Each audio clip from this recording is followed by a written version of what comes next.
Halo, berjumpa kembali dengan saya Lai Senfat, mahasiswa Ilmu Komunikasi dari Universitas Paramadina. Di sini saya akan membahas UTS mengenai mata kuliah Komunikasi Persuasif dengan tema kampanye kesadaran lingkungan. Hal pertama yang saya ingin kemukakan adalah latar belakang dari kampanye kesadaran akan lingkungan. Kenapa kita mesti sadar? Karena ada sesuatu yang tidak benar. Kerusakan alam membuat keseimbangan lingkungan hidup mengalami banyak gangguan.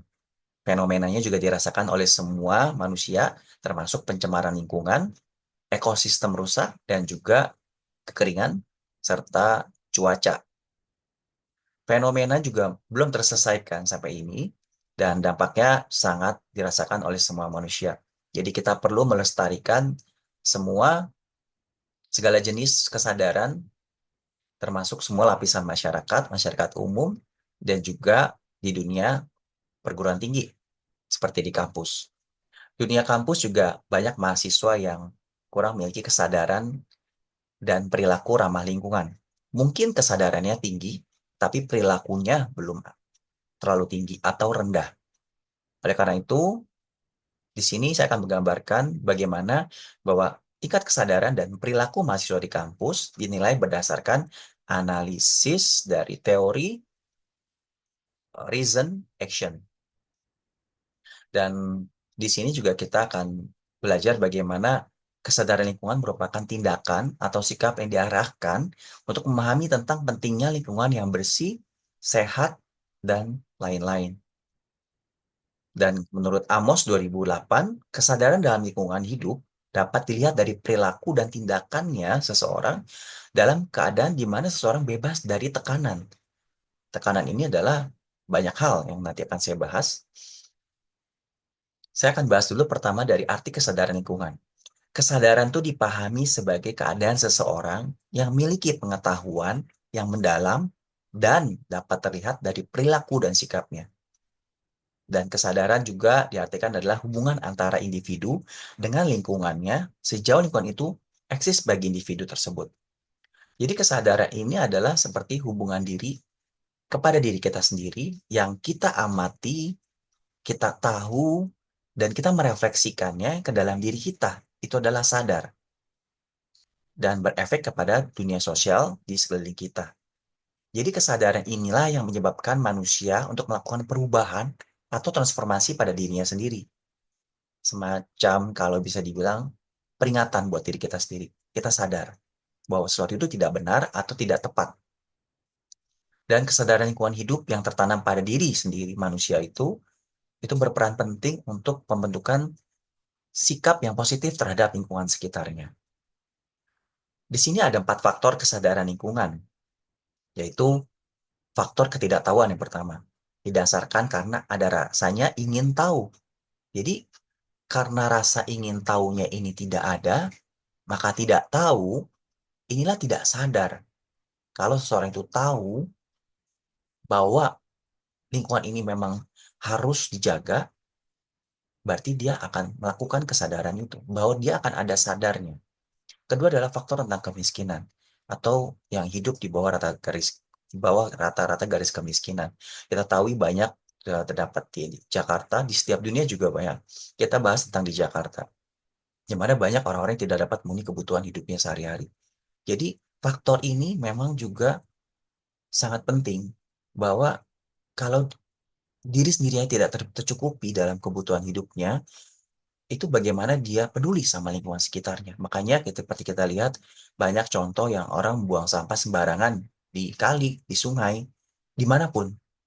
Jadi faktor ini juga merupakan faktor yang pendukungnya. Kedua adalah faktor kemanusiaan. Sisi kemanusiaan ini, jika memiliki rasa kemanusiaan yang tinggi, maka manusia ini akan lebih memperhatikan hal-hal yang menyelamatkan manusia secara banyak.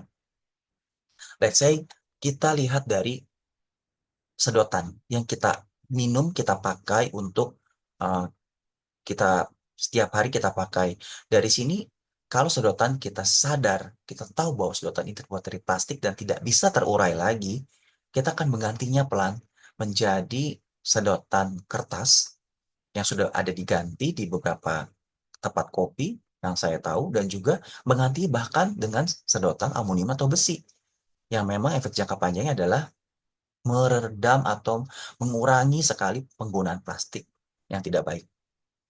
Yang keempat adalah faktor gaya hidup. Gaya hidup ini dapat berpengaruh. Gaya hidup tersebut adalah kalau misalkan kita pelan-pelan mengganti dari sedotan plastik menjadi sedotan kertas atau sedotan aluminium, itu akan menjadi gaya hidup kita, dan itu akan menularkan lingkungan sekitar kita. Pelan atau cepat akan terjadi. Dan saya akan menguliknya melalui analisa berdasarkan teori reason action. Nah, teori reason action ini memiliki beberapa dimensi pengetahuan, seperti pengetahuan, sikap, dan tindakan. Dimensi ini memiliki beberapa indikator. Ada tentang tahu, paham, diaplikasikan, dianalisis, sintesis, dan evaluasi.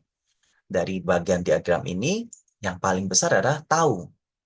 Jadi, di lingkungan kampus, pada mahasiswa, rasa tahunya itu sangat tinggi. Mereka tahu bagaimana lingkungan ini harus dijaga. Karena kalau sedotan ini tidak kita redam, kita ganti, kita kurangin penggunaannya, nanti bagaimana dengan keadaan cuaca dan iklim kita yang terus bergejolak, berubah setiap saat, bisa hujan, bisa panas, seperti itu. Jadi rasa tahu ini sangat tinggi sekali. Lalu saya bawa lagi dengan sikap. Diagram sikap ini adalah memang eh, sikap sendiri adalah merupakan kesiapan atau kesediaan untuk bertindak. Sikap itu bukan merupakan suatu tindakan. Jadi sikap ini adalah respon kita terhadap sesuatu. Itu sikap. Bisa kita terima dengan positif atau bisa terima dengan negatif. Nah, sikap ini merupakan cikal bakal tindakan akan suatu perilaku. Sikap ini berbagai tingkatan, indikatornya dalam dimensi adalah menerima, merespon yang tadi saya bilang, menghargai, dan tanggung jawab. Nah, di diagram ini, faktor sikap itu menjadi kesadaran yang sangat rendah, yaitu um, hanya berada pada tingkat yang mahasiswa cenderung acuh. Jadi mereka hanya tahu tapi tidak berperilaku untuk melakukannya. Lalu ada lagi tentang tindakan. Tindakan ini mempengaruhi tentang respon dan persepsinya, berikut juga mekanisme dan adopsinya.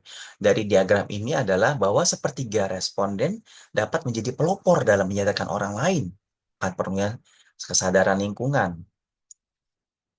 Lalu, di sini saya juga akan menjelaskan fakta dan tindakan rendahnya kesadaran lingkungan.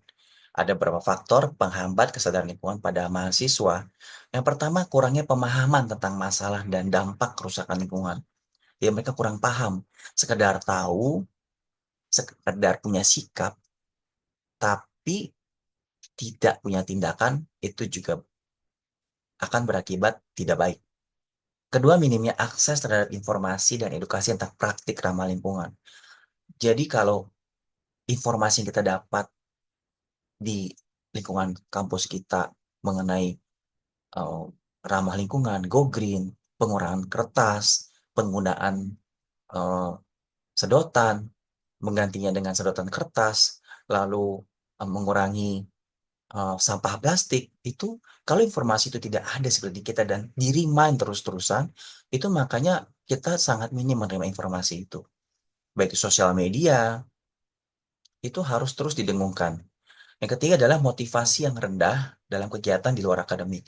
Jadi terkadang mahasiswa ini sangat terpaku pada rutinitas, terjebak dalam rutinitas yang mengakibatkan kesadaran akan lingkungan ini sangat rendah. Jadi perlu diadakan kegiatan di luar aktivitas rutinitas mahasiswa yang seperti misalkan ada kegiatan mahasiswa pecinta lingkungan alam, MAPALA yang kita tahu, lalu juga disediakan tempat sampah organik di sekitar kampus dengan warna merah, biru, dan hijau akan menambah nilai sampah yang bisa didaur ulang, yang tidak atau sampah yang memang bisa untuk jadikan bahan lainnya. Lalu norma subjektifnya adalah kita tahu kalau jika dilakukan, kesadaran lingkungan ini adalah rasa kemanusiaan ini akan berjalan dengan baik.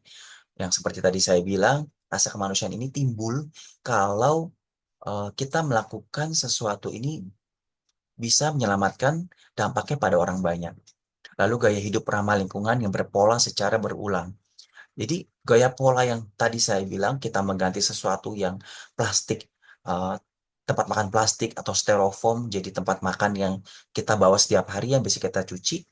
Ini kalau akan berulang terus polanya, maka akan ada reward atau penularan kebiasaan yang bisa dicontoh oleh lingkungan sekitar kita. Dan lingkungan yang pastinya yang terselamatkan dalam jangka panjang. Iklim juga tidak gampang berubah, tidak ada pencemaran air, pencemaran udara. Dan kalau tidak dilakukan, sifat egois kita yang muncul ketika acuh tidak terhadap lingkungan.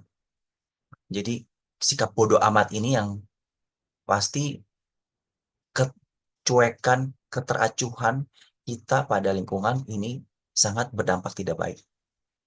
Lingkungan tidak menjadi ramah karena efek yang tadi, efek buruk, iklim, cuaca berubah sangat drastis, dan ekosistem juga berubah secara jangka panjang. Lalu hilangnya rasa kemanusiaan dalam diri. Jadi kita tidak memikirkan orang banyak lagi, kita memikirkan diri kita sendiri.